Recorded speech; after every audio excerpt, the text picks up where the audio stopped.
सिंध हुकूमत ने कराची की 11 यूनियन कौंसिल सील करने का फैसला वापस ले लिया। कोरोना की वबा को फैलने से रोकने के लिए कराची की सबसे ज्यादा मुतासरा यूनियन कौंसिलों को मुकम्मल सील करने का फैसला चंद ही घंटों में वापस ले लिया गया।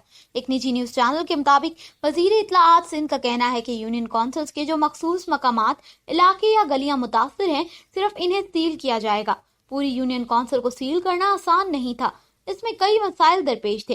इस हवाले से जिला इंतजामिया को नई हिदायत जारी कर दी गई हैं।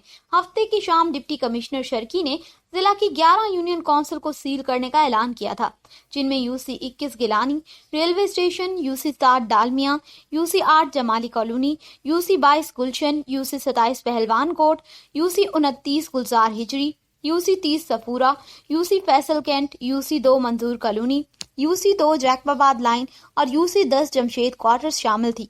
ताहम चंद ही घंटों बाद सूबाई हुकूमत ने ये फैसला वापस ले लिया।